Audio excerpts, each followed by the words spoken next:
That is the best definition of one hot mess ever. Oh, so good.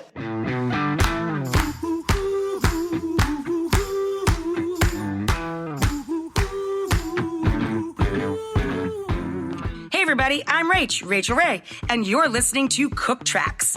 It's a brand new, super cool way to cook. Each episode will be right alongside you.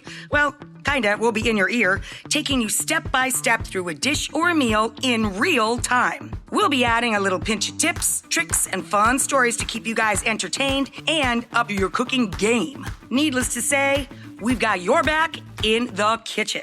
I mean it, guys. You literally don't have to worry about a thing. I'm going to keep you on track with my buddy Cappy.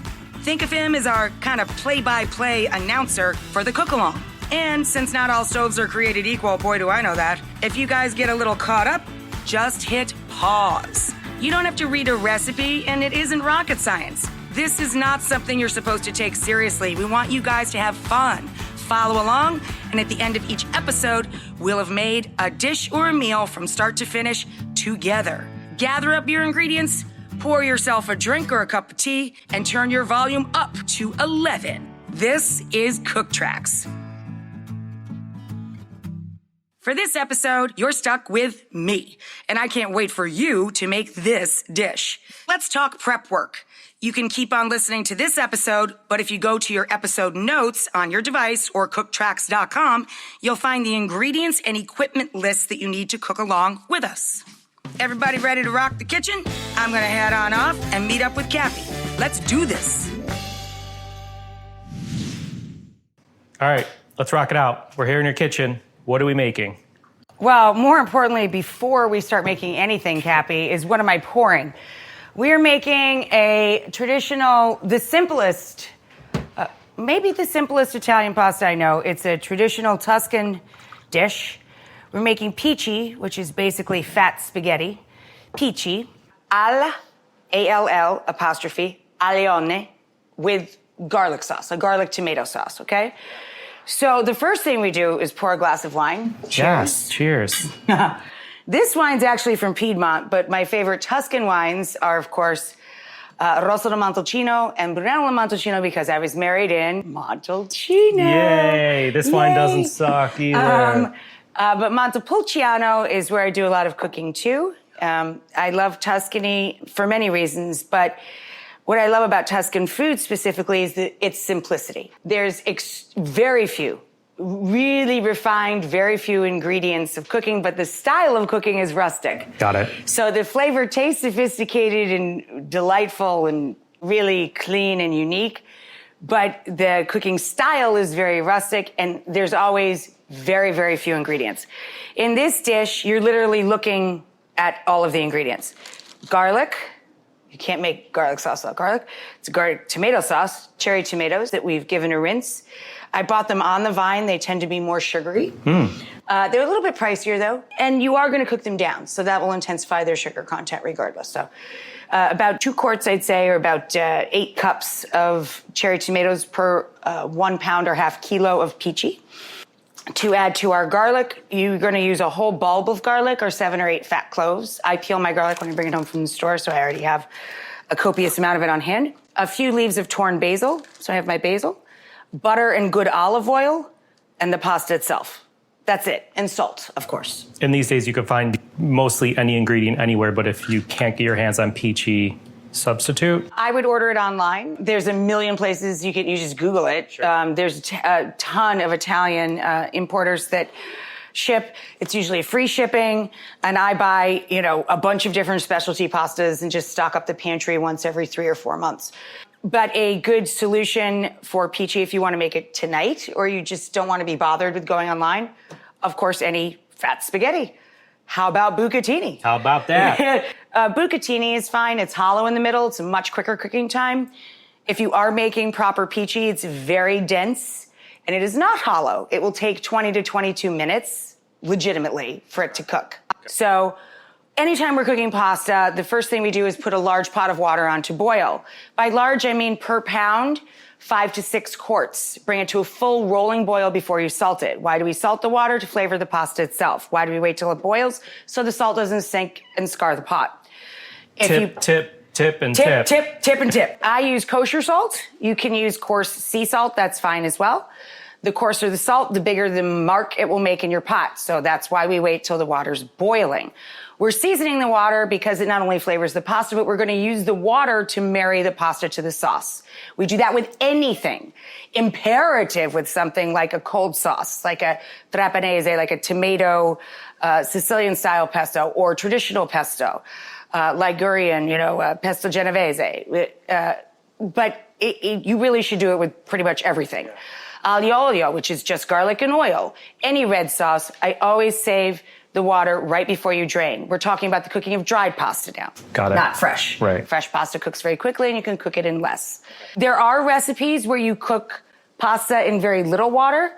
They're very specific, but the general rule, 1 pound or half kilo, which is just over a pound, to 5 to 6 quarts. Full rolling boil, generously seasoned, and then drop the pasta. And I always recommend, if you're not used to cooking pastas, always cook the pasta 1 minute less than the package recommends for al dente, or to the tooth, to the bite, because it will have carryover cooking when you're marrying, when you're doing that marriage of the sauce to the pasta. It's going to continue to cook, right? Correct. It's going to continue its process. So you don't want to take it when it's perfect, or it'll be past perfect when you serve it. Got it. Okay. So this is that type of dish where it's like pretty easy, straightforward, good. It's about clean, technique. fresh. Exactly. It's not about how many layers of flavor you can put into something. It's about using the best quality ingredients you can buy, the best butter, the best olive oil, really good fresh garlic, really good cherry tomatoes. Don't put them in the fridge. It's about the handling and manipulation of the ingredients. And once you learn these tips and techniques throughout this episode, you will be able to apply them to 100 other pasta dishes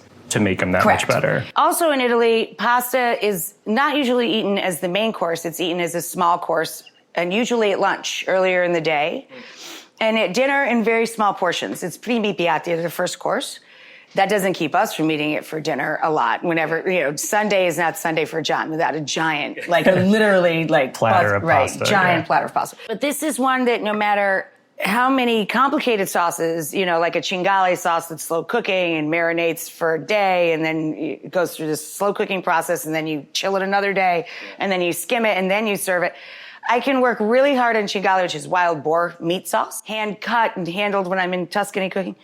And I can make this for the vegetarians, and 8 out of 10 people will prefer this. Right. And it takes nothing. Yeah. It's Zero like energy. if you go to a party and they're like, oh, that food's for the kids over there, chicken fingers, and all the adults and that's what everybody wants, it. Yeah. right? That's what everybody wants. Okay, so we're here in your home kitchen. This is my teeny tiny New York City apartment kitchen. Yeah. So what's the first thing we do for this dish? The first thing we did was gather the ingredients. If you have ever seen me on television, that's the number one thing. Your garbage bowl is out.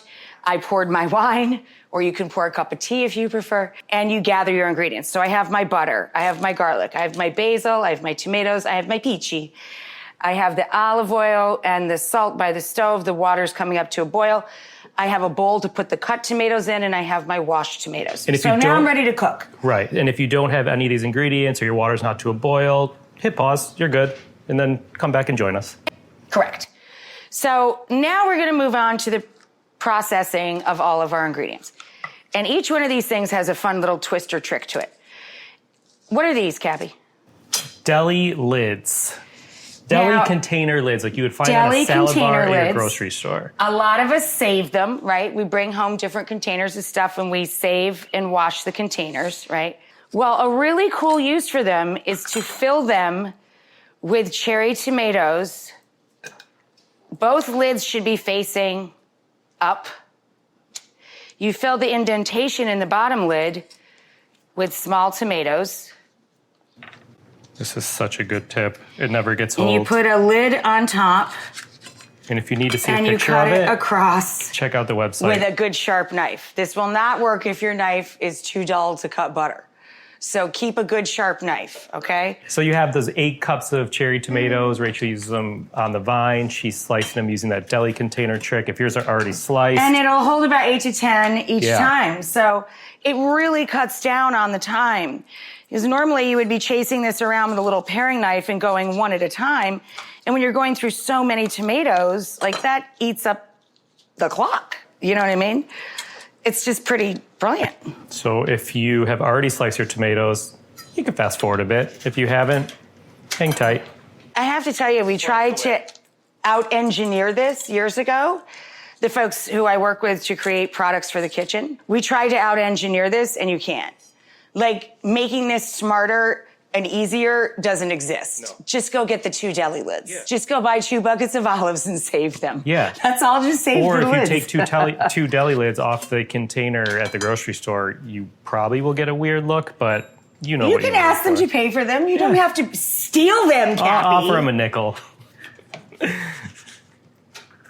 All right. See, done. Tomato slice. If I had done that with minutes. a little tiny paring knife, it would have been we were talking, I wasn't even trying to go fast. So now we're ready to slice the garlic. And this is my favorite thing to do.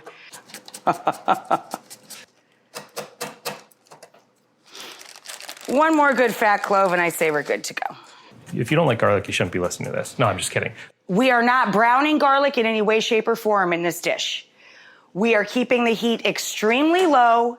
This pan is on the absolute lowest setting. I turned it on low, low, low, as low as the pan goes, so okay? Big skillet. With a big skillet with a lid. I don't even use a skillet when I'm in Italy. I use my cast iron pots. But I thought for the purposes of this, it's easier for you to take pictures and see the stages if I use a wide open skillet. This is my 5-quart skillet with a lid.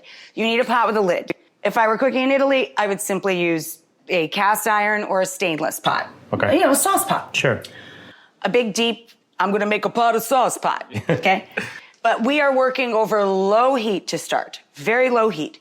So we're taking good olive oil, the stuff you don't normally cook with. Because we're working with low heat, we can do that. We can take EVOO, literally, and coat the bottom of the pan with it. Okay? It's 3 or 4 really fat, slow turns of the pan. You want to coat the entire bottom of the surface you're cooking on with a thin layer of olive oil. Got it. Okay? Slow turns of the pan. Now we're going to add butter to the olive oil. So we really need to keep this temperature low so we don't brown the solids in the butter and we don't bitter our olive oil. So we're melting this one into the other. The oil has a slightly higher cooking temperature than the butter. So we're putting this sweet, sugary butter into the oil and melting it. Incidentally, this is Italian butter. It is salted, not unsalted. This is butter from Parma, where they make Parmigiano Reggiano from the same cows. Any good butter, of course. But I always buy salted butter because Jacques Pepin told me he does. And now I only buy salted butter. butter. And now I only buy salted butter because he told me to. So is the purpose of the butter in this dish, is it more for flavor? I mean, you need the fat. Sugar and the fat content, and it brings out the sweetness in the tomatoes. It's a very sweet sauce. Okay. Super sweet sauce. Okay. If you want natural sweetness, you're not adding natural sweetness. There's no sugar in this. Obviously, no need for that.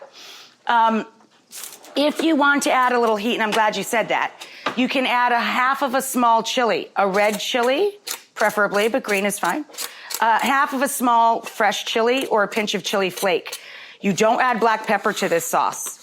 You only add salt. No black pepper is ever used in this sauce. If you want it to be spicier, if you like a little heat, put in half of a small chili. Okay. Period. And so you use your bench scraper. I used a bench scrape. Mine is called the food mover. It's a bench scrape with sides to hold more ingredients. I use the bench scrape to scrape my work surface, which is a very large cutting board. In my case, it's the entire countertop is covered with butcher block.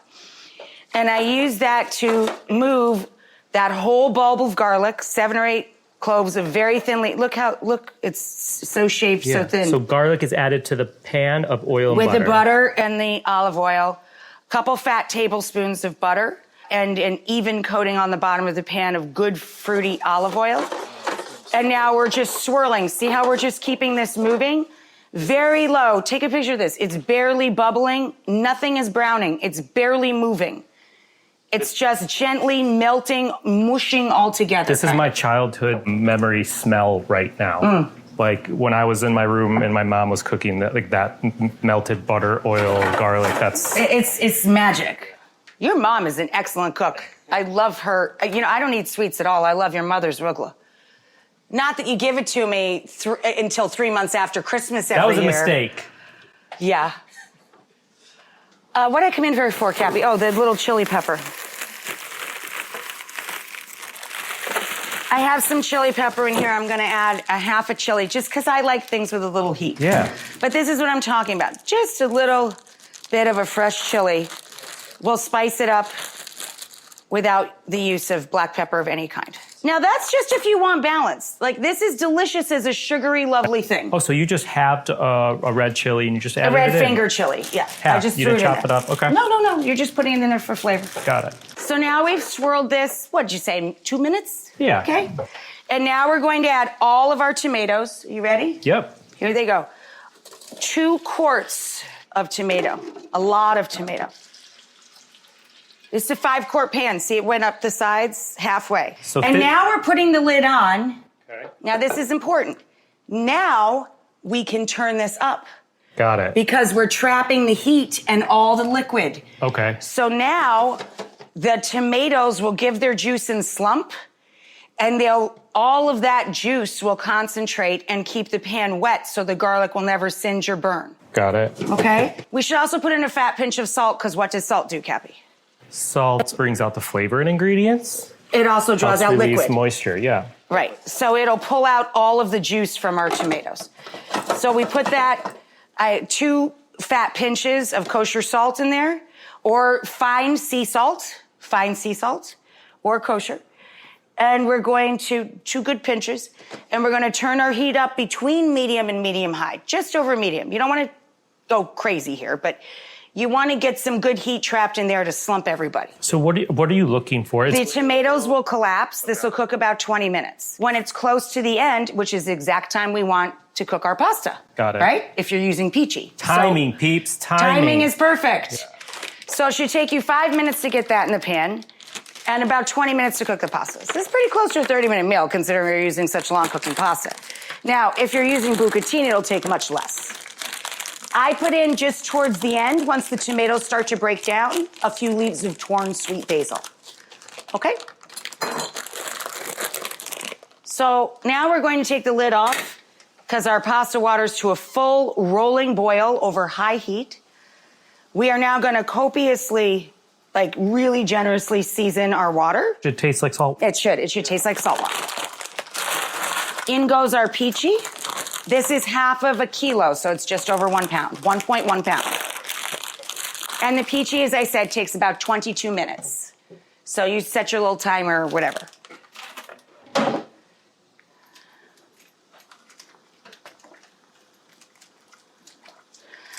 And we just give it a little nudge every few minutes to loosen up the nest. Pici, they dry it in nests, so as it cooks down, you loosen up those nests. If you're cooking bucatini, it'll only be about 8 minutes, by the by. So sauce is on, starting to come up to a little bubble heat. Ooh, yum. I kind of see bubbles forming on the bottom of that the tomato pan, which is what you're looking for. You're trying to break it down. But make sure it's covered. You have to put a lid on it. Yeah, put a lid on it. You're trying to keep everything in there. That flavor. So we have about, call it 20 minutes, at which time now you can... Drink wine! I was going to say clean, but drink wine. What's there to clean? I just cleaned the one bowl with the tomato. Yeah. There's nothing to clean. Everything was on the counter. What am I cleaning? You're good. Now, if you want to beef this up, literally, I serve it with sliced steak, tagliata. So sliced boneless steak. So sirloin, ribeye, boneless ribeye, thin cut steak with olive oil, garlic, and rosemary. Again, Tuscan, always simple. Lemon juice when it comes off the grill. Thinly slice it. And I serve it with escarole salad. So escarole, shaved fennel, onion, lemon juice, olive oil, period. Like, Tuscan food is so simple. So if you wanted to make this into a proper dinner, I would serve the tagliata, the steak, and the escarole salad after the first course, or this pasta course, Most people would just want to eat a giant bowl of this with a little green salad on the side. I hear that. All right. That's certainly my husband. Sauce is cooking, pasta's cooking. We have a little under 20 minutes. Feed your dog, pour a glass of wine, change your kid's diaper. I'm just trying to think, what else do I do while something's simmering away? You take twice the time to do that because you've got twins. Exactly. Yes. Exactly. So I have a question. You want to talk about the flourishes? Yeah. Okay.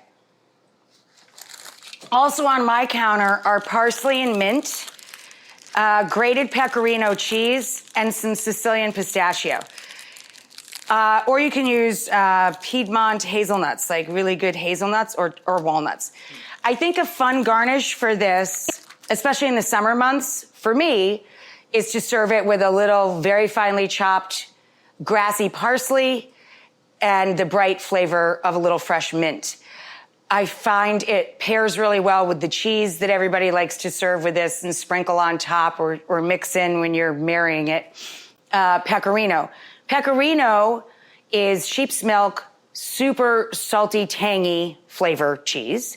And the king of all cheeses, Parmigiano Reggiano, equally delicious with this or any red sauce, of course, is cow's milk and more like buttered, salted nuts in flavor. I think for texture, it's fun to put a little sprinkle of nuts on top. Again, it's a little flourish I do in the summer. In the winter, I don't bother with that. But in the summer, when I have tons of mint, tons of parsley, I like that grassy, fresh brightness that brings. And I love the tanginess of pecorino. My mom, especially if she's coming to dinner, she likes the texture. She's a big texture freak. She likes walnuts on sliced steak, like cracked Cerignola buttery olives and walnuts and anchovy butter if she's going to have a piece of meat. Actually, she's not eating meat anymore, but when she did eat meat, that's what she liked on it. Back in the day. Back in the day. Like, we use nuts a lot as garnish just to give texture and crunch to things. So I think pistachios or hazelnuts on this are also lovely. And the meatiness of Pici, it's got such a bite to it. It's like, you really sink your teeth into it. It kind of stands up to putting a little bit of nut on it as garnish too. But none of this is traditional. Traditional is what we're doing. Salt, tomatoes. Okay, so save your hate mail. As she said, yes. None of this is traditional. The tradition is just the olive oil and butter in our recipe, and the garlic, lots and lots, and the sugary sweet tomatoes and a little basil. That's it. That's funny you mentioned your mom being a freak for like crunchy stuff. Stephanie Izard, who also has an episode in this series, is also a freak for crunchy stuff. I adore her. She's great, and everything she makes is like such a girl crush. Form of a crunch. So check out her episode. She's super cool. I kind of want to dive into this tomato pot now, but I know I can't. But look at how much liquid came out, Cappy. Yeah. It's only been like 5 minutes. What, 7 minutes? Something like that. Look at that. The pot is now 3/4 full. Like, you have so much more liquid now, right? It's amazing. It's amazing. It's like, wow. And once these break down, then I take the lid off and I let it concentrate. I let it kind of go back down a bit before I serve it. Would you do this with regular sized tomatoes, or is the traditional route with these type of tomatoes? I prefer it just with the sugariest, which are the small tomatoes. Certainly, you can make fresh tomato sauces, but their skins are going to separate. They're not as papery as the cherry tomatoes. I would peel them if I was just making a fresh tomato sauce. I would take the time to blanch them in the boiling water, cold shock them, peel them, and chop them. They're just a different product, and the skins are different.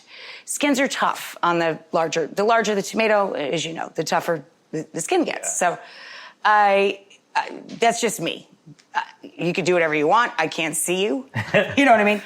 But if I'm making a fresh cherry tomato sauce, I slump it, I leave the skins on. If I'm making anything larger than that, I peel the tomatoes. I was just thinking about something. Just once today? Yeah, just once. I just said it's not a law, but it got me thinking. Like, obviously there's no food laws, and I'm kind of joking. If there was going to be like a food law, what would you make a food law? Like, never put cream in carbonara. You know what I mean? Something like that. Oh, never put cream in carbonara, for sure. Would that be the thing you made a law? The cardinal. There is no such thing. You can make delicious pastas with cream. Sure. But carbonara should not be one of them. Same thing with risotto.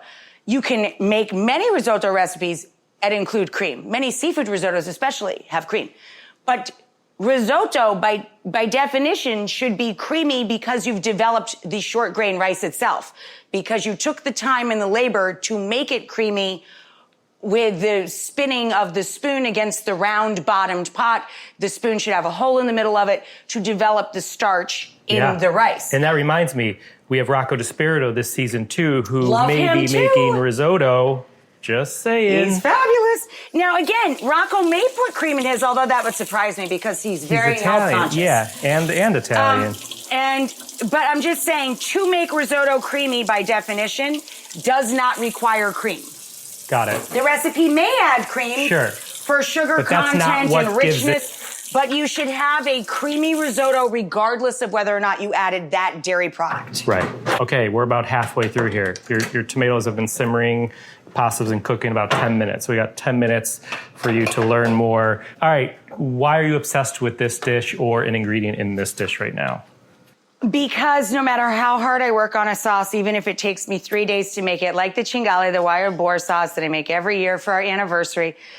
Every year for our anniversary, you've been there, many of them, we take a gaggle of kooky people to Tuscany, and most of them are musicians or cooks and chefs. So people sing for their supper, literally, and some people help prep the suppers.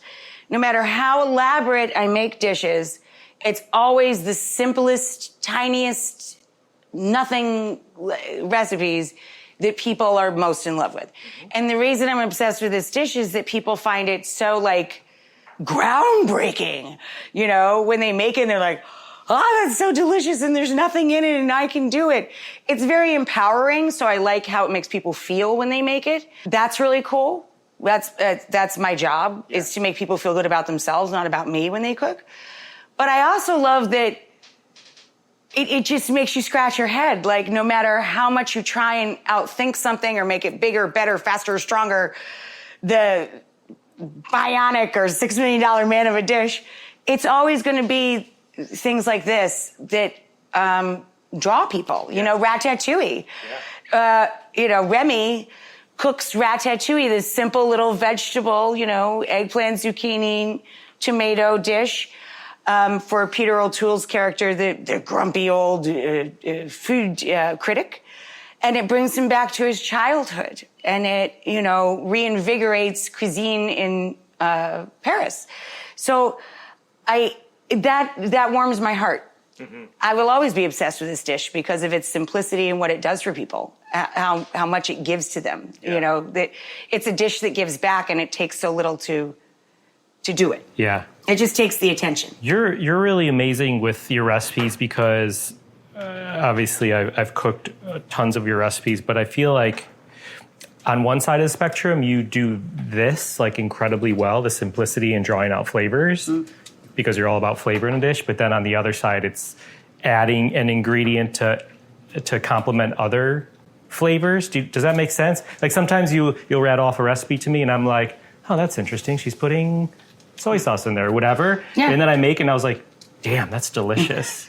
Well, that's why I said I don't like trends in food terms because they make really good points and then they take them away. Like umami, everybody was talking about over and over and over again. And I'm like, oh my God, that's the way I've always cooked. I love anchovy paste. I love sun-dried tomatoes. I love this. I love that. All the stuff that people were using to get quote unquote umami were tricks and things that I would add in because no one ever told me I couldn't. You know what I mean? I just did it because it tastes good. Yeah. If I wanted a natural salt, I'd add Worcestershire. Sure. I'd add anchovy paste. If I wanted to bump up the tomato, I wouldn't just do tomato paste. I'd do sun-dried tomato paste, which harkens back to the recipe we recently also cooked together, the pepperoni pizzaiola burgers. I think that people are cooking like that, for sure. They called it umami for a while, and then they stopped, like it's no longer a trend. But I dig that word. It's trying to reach every part of someone's palate. My overall food mantra, or it's not really a mantra, it's the idea of being a successful cook to me, is having someone taste what you cook and they get that look on their face of a kid who opens a present they really want instead of the socks. You know what I mean? Like they take a bite and they get the, I love this present! Yeah.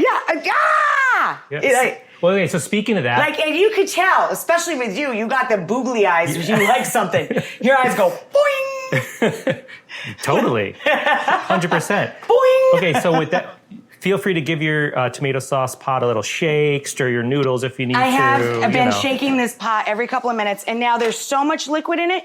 I'm taking the lid off. I'm turning it down a hair. See, I'm turning it down now to like just under medium. So it's still at a rapid bubble, but look at all that liquid. Show everybody how much, there's a ton of liquid in there. So it's been going for about 15 minutes, and as she said, there's a lot of liquid happening. Tons of liquid. So now we're gonna concentrate some of that tomato juice flavor.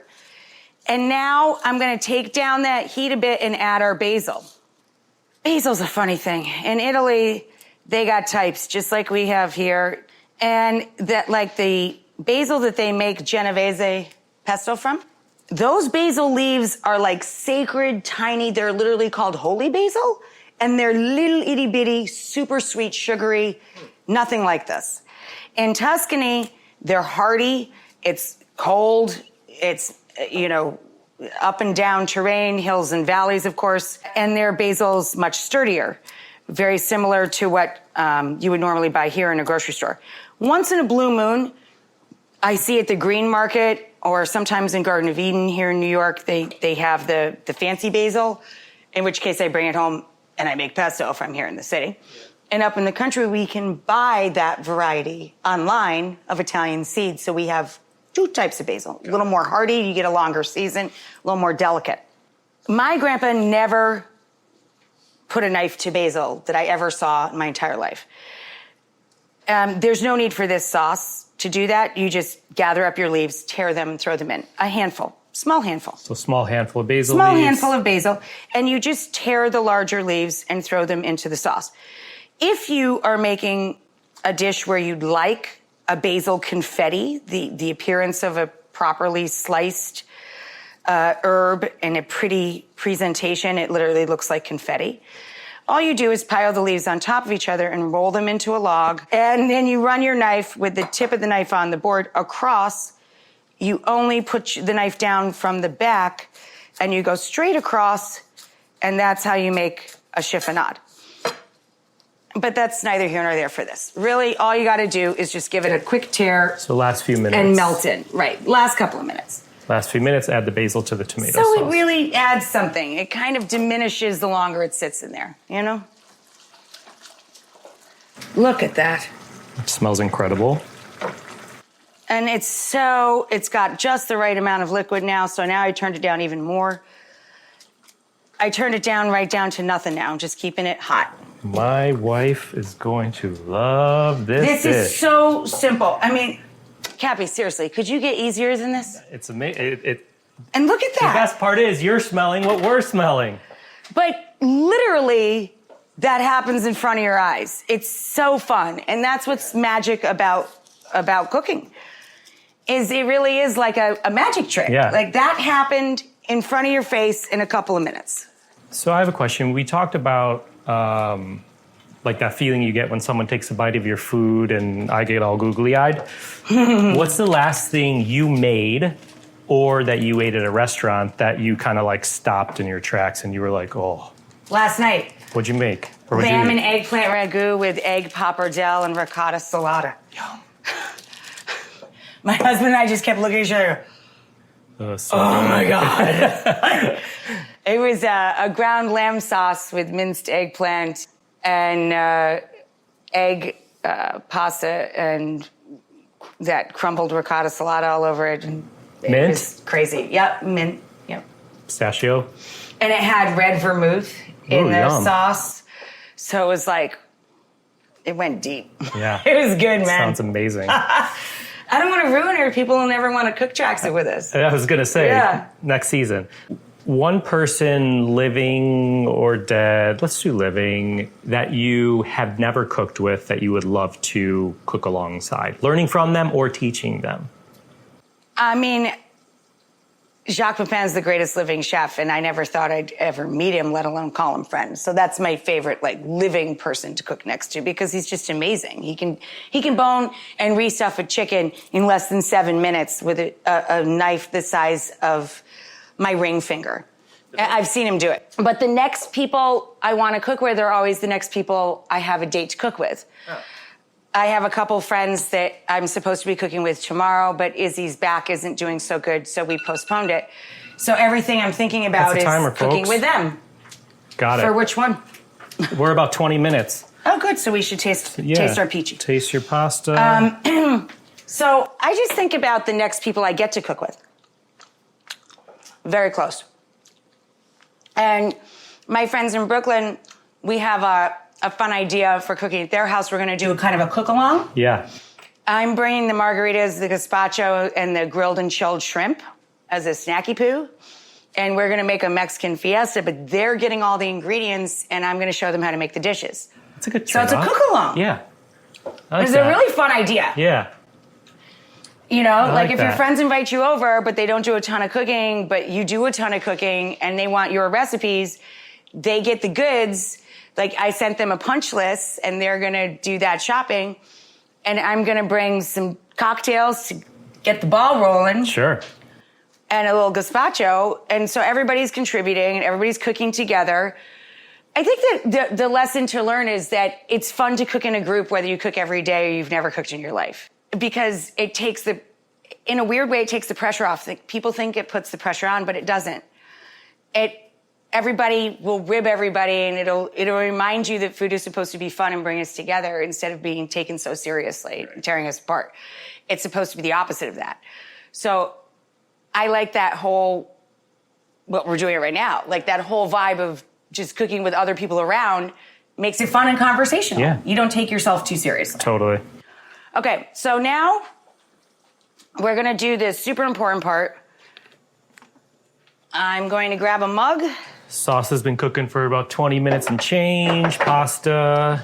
And we're going to reserve some salty, starchy water. There's no exact measurement, half a mug, okay? The point of waiting is so you get all of the salt and starch from the process of cooking the dry pasta. That water has flavor. Strain in the pasta. Now, if you have a gas-burning stove, especially, before you drain your pasta, what do? Turn it off. Turn the flame off. Don't because catch what's that gonna rag happen, on fire. When you take I have a mop-in, but if you take your pot bits or whatever near to that open flame, you will set yourself on fire. Yeah. And you'll never get to eat your delicious Pici. Yeah, and then your wife will say, why does it smell like burnt arm hair? And I was like, oh, I don't know. Never happened, but. Ooh, I forgot to shave my arm hair today. Straining the pasta. That was a little more than I needed to know about you, Gabby. I burn my arm hair. Look at you have no arm hair on the inside. Yeah, I burn it all off. You burned it all off. This is digressed. Yeah.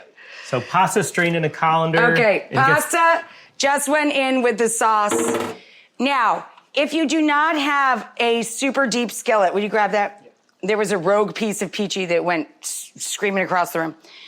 If you do not have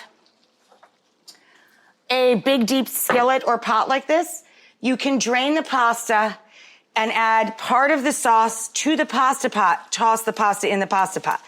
This is an extremely deep skillet. It's a 5-quart pot, basically. So I can make this happen in the sauce pot, but it doesn't matter. You can marry it in the pasta pot at your house. Do you know what I mean?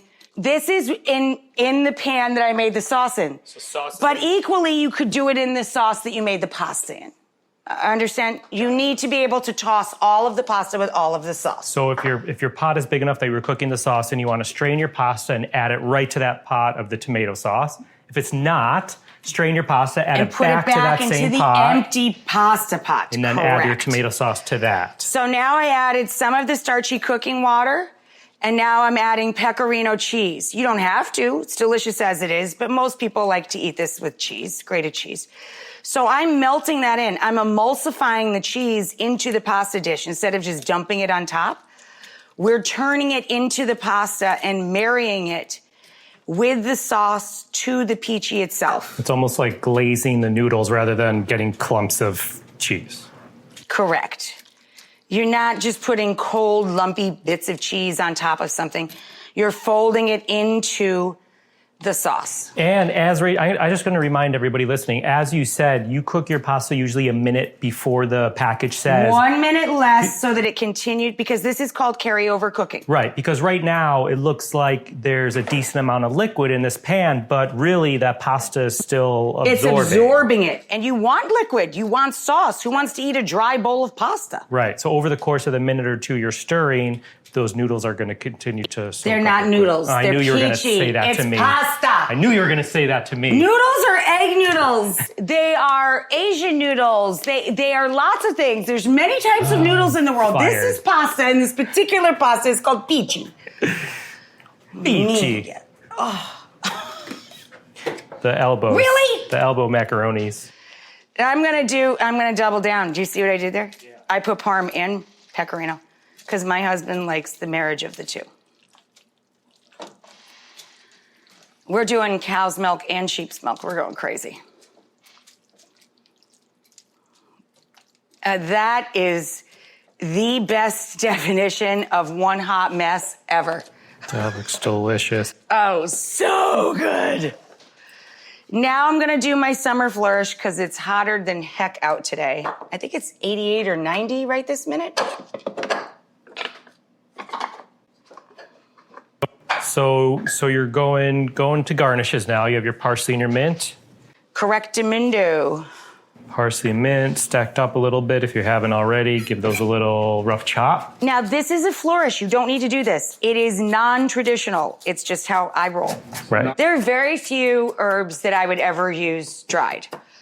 I think acceptable, number one, is oregano. And that's probably the only green herb I do go to. I do have some dried thyme for super duper backup in case of emergency. And over the years... Or Thanksgiving stuffing, perhaps? Oh, you No. still probably use fresh for that. No, I use fresh and Bell seasoning, like super ground. Poultry, yeah, like poultry. Yeah, Bell seasoning, the little yellow box. I do keep ground sage occasionally for certain breadings, but no. And God forbid you ever buy dry basil. Like, you should just be locked up. I think I got that Should not be lecture allowed. once. Dry rosemary would be fine, probably. I could see that. I don't do it, but I could see it. So you got a little extra parsley there. You're storing it in a little resealable Plastic food bag. storage Yeah. bag. And you just want to keep things dry and clean and ready to use all week long, basically. From the minute they come home to the minute you serve. Oh, look, my husband came out of hiding. I wonder if that's because he wants Pici. He had his ear against the door. Are you ready for some Pici? Please. Pleasy, some Pici? Pici, some Pici. Lychee, some Pici. Cap, give me that big bowl over there, please. Yeah. Okay. Do you want these, Rach? Yes, just a moment. Okay. Now, that is the perfect amount of sauce. It is all absorbed, and that is exactly the right amount of sauce.